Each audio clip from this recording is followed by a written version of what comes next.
Hello friends, welcome to the channel. আজকে recipe পাঙাশ মাছের কারি। তো চলো দেখে নিই পাঙাশ মাছ কিভাবে বানাবো আমি।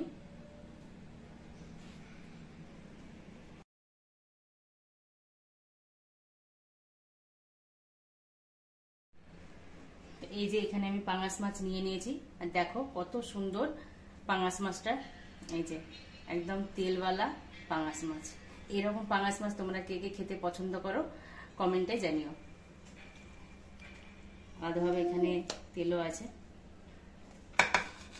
তো আমি কি কি ইনগ্রেডিয়েন্টস নিয়েছি সেগুলো চলো দেখে নিই।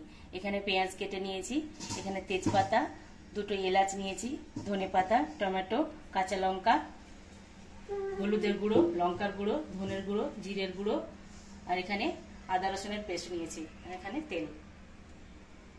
তো চলো রেসিপিটা স্টার্ট করা যাক।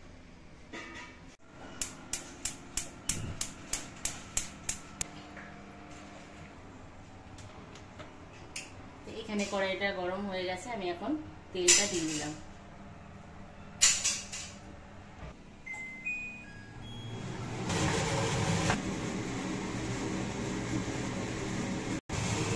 এখানে তেলটা গরম হয়ে গেছে, এখানে আমি তেজপাতা দিয়ে দিলাম আর দুটো এলাচ দিয়ে দিলাম। এখন আমি পেঁয়াজটা দিয়ে দিলাম।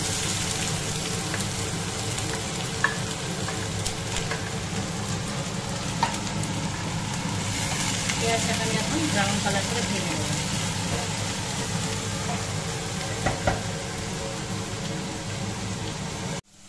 পেঁয়াজটা ফ্রাই হয়ে গেছে, এখানে আমি এখন আদা রসুনের পেস্টটা দিয়ে দিলাম। আদা রসুনটাকে একটু ভালোভাবে ভেজে নেব।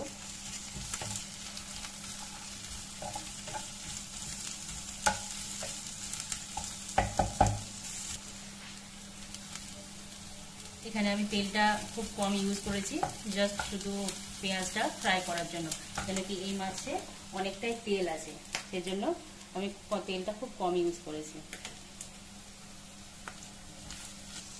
এবার টমেটো কুচিটা দিয়ে দিলাম।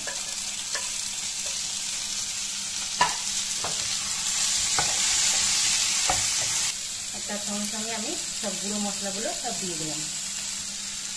এবার আমি সামান্য একটু জল দিয়ে মশলাটাকে ভালোভাবে কষিয়ে নেব।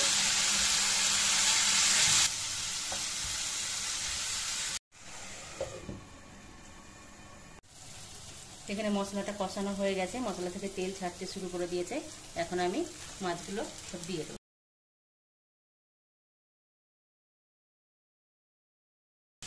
সামান্য একটু জল দিয়ে দিলাম। এবার আমি মাছটাকে ভালো করে মশলার সঙ্গে কষিয়ে নেব।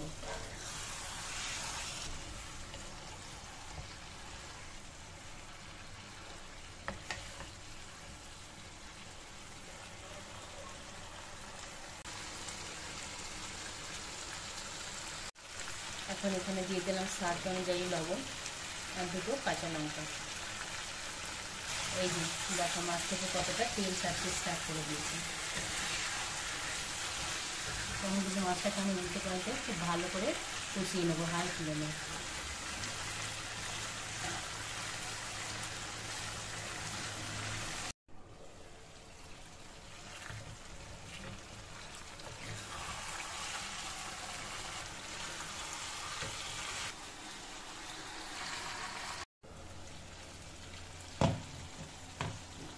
দেখো কি সুন্দর একটা কালার আছে, আর এখান থেকে মাছ থেকে কিন্তু তেল ছেড়ে দিয়েছে।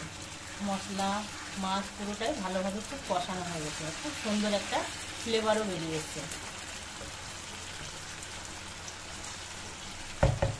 এখানে আমি আর নাড়বো না, এখন আমি পরিমাণ মতো জল দিয়ে দেবো। এবার আমি গ্যাসের ফ্লেমটা কমিয়ে দিলাম। এবার আমি 5 মিনিট ঢাকা দিয়ে রেখে দিলাম। তো এই যে 5 মিনিট হয়ে গেছে, অলমোস্ট মাছটা কমপ্লিট হয়ে গেছে। এখন আমি উপর থেকে একটু ধনেপাতা ছড়িয়ে দেব। আবার 1 মিনিট একটু ঢাকা দিয়ে রেখে দিলাম। তো চলো পাঙাশ মাছের রেসিপিটি পুরোপুরি কমপ্লিট। তো রেসিপিটি কেমন লাগলো অবশ্যই কমেন্ট করে জানাবে। রেসিপিটি ভালো লাগলে লাইক, শেয়ার অ্যান্ড সাবস্ক্রাইব করে দেবে। দেখা হবে নেক্সট রেসিপিতে। Thank you for watching.